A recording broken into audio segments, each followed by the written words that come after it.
कराची में जलसेगाह की तैयारियां जो है वो शुरू कर दी गई हैं। पूरा स्टेज जो है वो तैयार किया जा रहा है, कंटेनर वगैरह रख दिए हैं, जितना भी मलबा वगैरह था उसको साइड पर करने का सिलसिला शुरू हो गया है।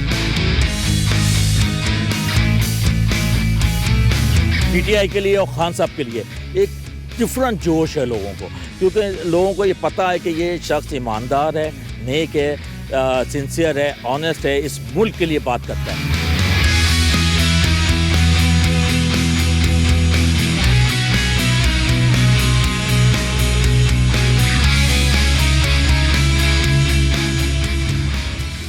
अस्सलाम वालेकुम, चलते बढ़ते मैं आपको खुश आमदीद कहता हूँ। इस वक्त मैं मौजूद हूँ कराची के सबसे बड़े जलसेगाह में, यानी कि मज़ार कायद के बिल्कुल साथ ही बागे जिना ग्राउंड में, जहाँ पर बड़ी बड़ी सियासी पार्टियाँ जो है वो इसका इंतखाब करने से थोड़ा सा हिचकिचाती हैं। उसकी वजह यह है कि इसका जो ग्राउंड है उसकी जो लोगों की जो गुंजाइश है वो तकरीबन 2 से 2.5 लाख लोगों की जो है वो गुंजाइश है, आराम से इसमें आ सकते हैं। लेकिन आज इस मरतबा हम फिर देख रहे हैं कि वज़ीर आज़म यानी कि साबिक वज़ीर आज़म इमरान खान को निकाल के अब उन्होंने जो है वो अवाम में जाने का फ़ैसला किया है और पेशावर के जलसे के बाद अब कराची में वो अपना पावर शो दिखाने जा रहे हैं। मुझे याद पड़ता है कि जब वज़ीर आज़म इमरान खान ने जब 2018 से कबल जब इसी जगह का इंतखाब किया था तो वाहिद पाकिस्तान तहरीक इंसाफ की पार्टी थी जिसने इस पूरे ग्राउंड को भरा था। और यहाँ तक कि जब वज़ीर आज़म इमरान खान इसी स्टेज के ऊपर जब खिताब करने के लिए पहुँचे थे तो उस वक्त उन्होंने कहा था कि तमाम दरवाजे खोल दो, बंद नहीं करो, दरवाजे खोल दो, लोग अगर खड़े हुए हैं रोडों पर खड़े रहने दो,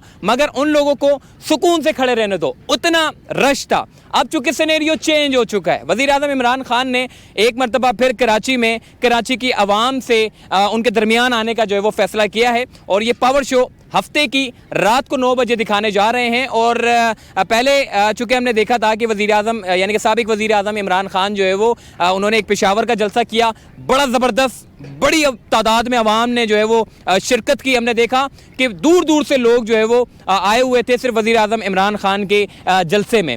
अब चूँकि कराची में जलसेगाह की तैयारियां जो है वो शुरू कर दी गई हैं, मेरे पीछे अगर आप देखें पूरा स्टेज जो है वो तैयार किया जा रहा है, कंटेनर वगैरह रख दिए हैं, जितना भी मलबा वगैरह था उसको साइड पर करने का सिलसिला शुरू हो गया है। तकरीबन इस ग्राउंड में 2 से 2.5 लाख के लोगों की जो है वो गुंजाइश मौजूद है।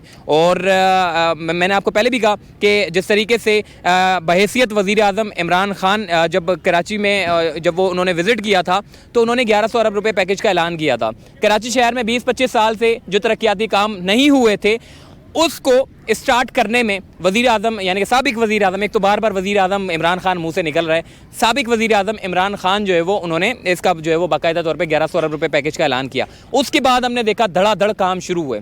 कराची शहर में 5 बड़े मंसूबे जो है वो साबिक वज़ीर आज़म ने जो है वो स्टार्ट किए और उसके बाद उनके ऊपर धड़ाधड़ काम जो है वो तेज़ी के साथ जारी रहा। पहला मंसूबा बात कर लेते हैं जी, ग्रीन लाइन के ऊपर उन्होंने बात की। ग्रीन लाइन का मंसूबा चूँकि आधा अधूरा मंसूबा था जो कि तकरीबन 4-5 सालों से जो है वो इल्तवा का शिकार था। उसके बाद हमने देखा कि साबिक वज़ीर आज़म इमरान खान ने उस ग्रीन लाइन के मंसूबे को मुकम्मल करके शहरियों के लिए वो मंसूबा खोला, जिसकी वजह से शहरी जो है वो बड़े सुकून से आसानी के साथ जो है वो सुरजानी से नुमाइश और नुमाइश से सुरजानी सफ़र कर सकते हैं। ये एक पहला मंसूबा था।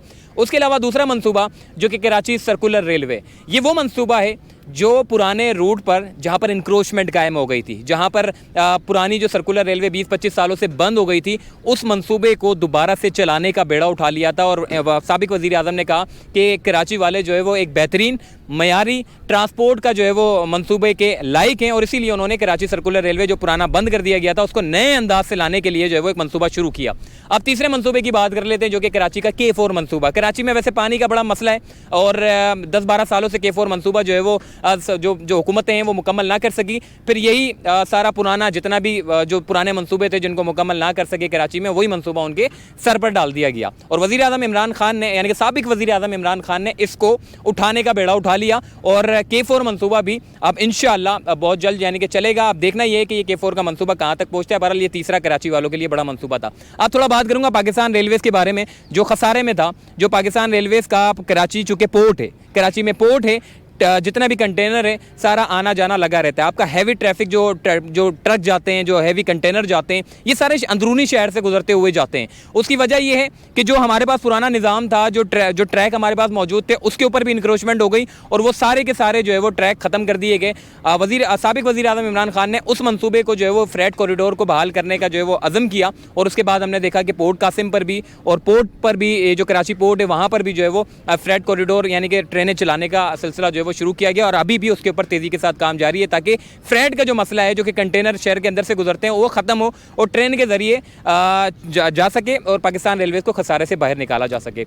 इसके अलावा अब मैं बात करने जा रहा हूँ जी कराची का जो सबसे बड़ा देहरीना मसला था बारिश का। एक तो बारिश चंद मिलीमीटर होती थी मगर शहर कराची की तमाम सड़कें भर जाती थी। उसकी वजह ये थी कि कराची के बड़े बड़े नाले जो है वो ब्लॉक होते थे। अब जितने भी जो नाले ये जो ब्लॉक होते थे, जिसकी वजह से सारी सड़कें ख़राब होती थी, उसका इंफ्रास्ट्रक्चर ख़राब होता था और उसकी वजह से शहरियों को ज़हमत का सामना करना पड़ता था। साबिक वज़ीर आज़म इमरान खान ने जो है वो इस मनसूबे का जो है वो बेड़ा उठाया। महमूदाबाद नाला आपके सामने, गुज्जर नाले पर और औरंगी नाले के ऊपर ये इतना ज़बरदस्त किस्म का काम चल रहा है, इतना ज़बरदस्त अंदाज में काम चल रहा है। उस पूरे नाले को जो है वो डेवलप किया जा रहा है, ब्लॉकेज ख़त्म की जा रही है और पानी की रवानी जो है वो यानी कि उस नालों को असर नो तामीर किया जा रहा है। अब ये तमाम मंसूबे जो कराची में दिए गए साबिक वज़ीर आज़म ने और 1100 अरब रुपये के पैकेज का ऐलान किया, सड़कों की बेहतरी के लिए काम किया, इसके अलावा सेहत कार्ड के ऊपर काम किया, एहसास प्रोग्राम के तहत कोरोना में जिस तरीके से लोग जो परेशान थे उन लोगों को जो है वो उस कार्ड की उस एहसास प्रोग्राम के तहत जो लोगों को फ़ायदा पहुँचाया। इसके अलावा पूरे पाकिस्तान को खुद मुख्तार बनाया, किसी को ग़ुलाम नहीं बनने दिया और बल्कि उसने अपने पाकिस्तान को उठाने के लिए अपनी खारजा पॉलिसी को बड़ा ज़बरदस्त अंदाज में उसको खुद मुख्तार बनाया ताकि कोई भी बैरून ममालिक से उसको जो है वो आपको बाउंड ना कर सके, आपको हुक्म ना दे सके, बल्कि आप ही खुद हुक्मरान हो। तो ये पूरी जो और भी बहुत सारे काम थे जो साबिक वज़ीर आज़म ने किए, मगर अब चूँकि वज़ीर आज़म को जो है वो हटा दिया गया है और जो 5 सीटें, 10 सीटें, 15 सीटें, जो 50 सीटें, ये सारे इन तमाम लोगों ने मिलकर जो है वो एक इत्तेहाद किया क्योंकि आज तक की तारीख है कि किसी भी वज़ीर आज़म को पार्लियामेंट के ज़रिए नहीं निकाला गया क्योंकि इमरान खान के ख़िलाफ़ जो है वो करप्शन के इल्ज़ामात हैं नहीं, ना तो साबित हो सकें जिसकी वजह से उनको जो है वो हटाया जा सके। अब क्या हुआ कि जी पाकिस्तान की तारीख में दूसरा एक रास्ता अपनाया गया जिसमें वज़ीर आज़म को हटाने के लिए जो है वो किसी की 5 सीटें थी तो किसी की 10 सीटें थी, किसी की 30 थी तो किसी की 50 थी। ये तमाम लोग एक हो गए और इमरान खान को जो है वो साइड कर दिया गया। तो अब साबिक वज़ीर आज़म ने ये फ़ैसला किया है कि अब मैं अवाम के दरमियान में जाऊँगा और ये सिलसिला शुरू हो चुका है। जिस तरीके से हमने देखा कि पेशावर का जलसा हुआ, अब वो कराची आ रहे हैं और कराची आने के बाद फिर वो लाहौर की तरफ बढ़ेंगे। तो ये उनका मिशन है कि इंतखाबात जल्द से जल्द करवाए जाएँ। तो कराची में ये तमाम तैयारियाँ जो है वो की जा रही हैं। अब थोड़ा सा बात करेंगे जलसेगाह के क्या क्या तैयारियाँ मुकम्मल कर ली गई हैं। आफ्ताब सिद्दीकी साहब चलिए हमारे साथ।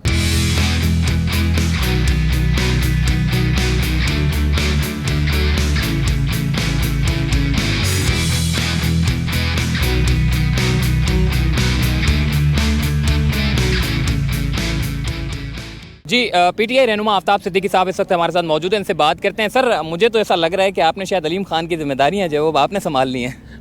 नहीं, हर आदमी की हर वक्त में कुछ ना कुछ जिम्मेदारियां होती हैं। अलीम खान का अपना एक मुकाम था, हमारा अपना अलग है। तो ये तो पार्टी के लिए, नज़रिए के लिए है और मैं तो प्योरली ये बात करूँगा कि मैं तो खान साहब के नज़रिए के हवाले से चल रहा हूँ और जो नज़रिया उन्होंने रियासत मदीना के हवाले से दिया, इस्लामोफोबिया के हवाले से जो कारनामे अंजाम दिए और फिर सबसे बड़ी एक खुददारी इस कौम में पैदा की और ये इस कौम को जगाया कि हक और बातिल की जंग में किसका साथ देना है। आप देखें कि जो पिछले अभी संडे के दिन जो लोग निकले हैं, उस दिन खान साहब तो नहीं निकले, ना कोई हमारी लीडरशिप निकली है, लोग खुद निकले हैं। औरतें रो रही हैं, बच्चे दुआएं मांग रहे हैं, मदीना शरीफ में, हरम शरीफ में दुआएं हो रही हैं, सिर्फ इसलिए, ये नहीं कि खान साहब के लिए, इस मुल्क के लिए बात हो रही है कि हमें इंपोर्टेड लोग नहीं चाहिए, हमें ऐसे लोग नहीं चाहिए जिनकी डोरियां कहीं और से हिलती हों, कहीं और से कंट्रोल होते हों। इस मुल्क को जो बनाया गया था, आज़ादी के लिए बनाया गया था,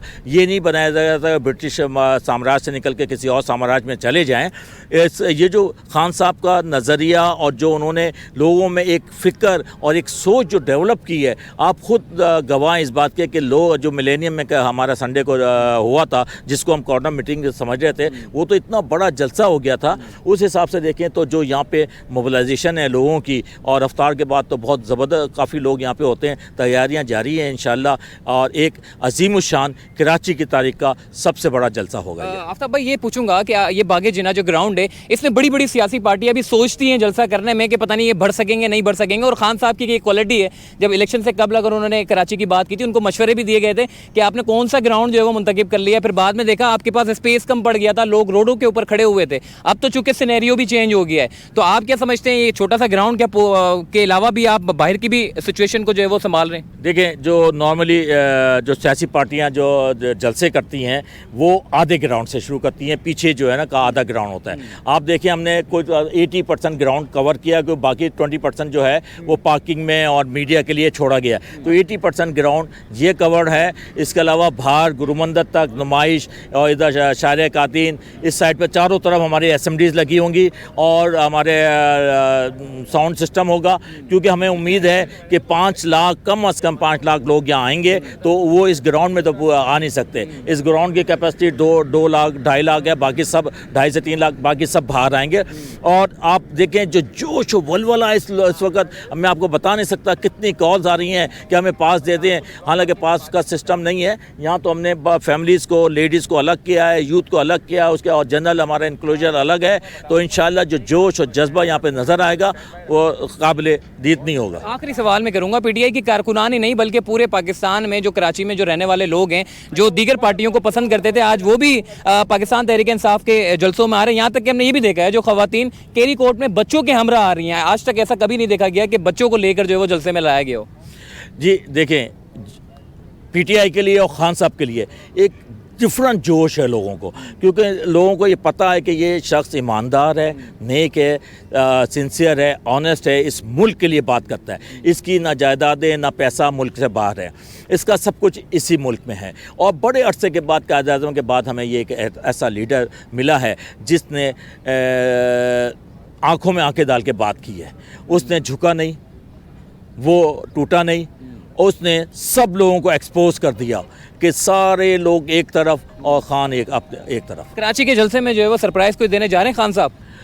ये तो मुझे नहीं मालूम, वो खान साहब ही बताएंगे। और ये जलसे का मकसद ही यही है कि इस वक्त जो सियासी सूरत हाल है, जो अफरा तफरी है इस मुल्क में जो पैदा की गई है, उसका वाहिद हल जो है इलेक्शन है, और इलेक्शन के लिए ही जद्दोजहद करेंगे। ठीक है, इस वक्त आफ्ताब सिद्दीकी साहब इस वक्त हमारे साथ मौजूद है, जो कि पाकिस्तान तहरीक इंसाफ के रुकन है, और यहाँ पर इस वक्त जलसे गाह की तैयारियों में जो है वो मसरूफ़ अमल है। मुख्तलिफ पाकिस्तान तहरीक इंसाफ के जो रहनुमा हैं उनकी आमदोरफ्त का सिलसिला यहाँ पर लगा हुआ है, तैयारियां की जा रही हैं, और हफ्ते से कबल ही आप देखेंगे कि लोगों का जो रश है, जो जोश है, वो आपके सामने नज़र आएगा। मगर हफ्ते वाले दिन जो टाइम मुंतखब किया गया है, वो हफ्ते को रात को 9 बजे यानी कि इफ्तार के बाद से ये शुरू होगा, और फिर खान साहब की जब एंट्री होगी तो उसके बाद फिर जो सिनेरियो होगा, जो तूफ़ान होगा आवाम का, वो आपके सामने होगा। तो चलते बढ़ते तो मुझे दीजिए इजाज़त, तब तक के लिए अल्लाह हाफ़िज़।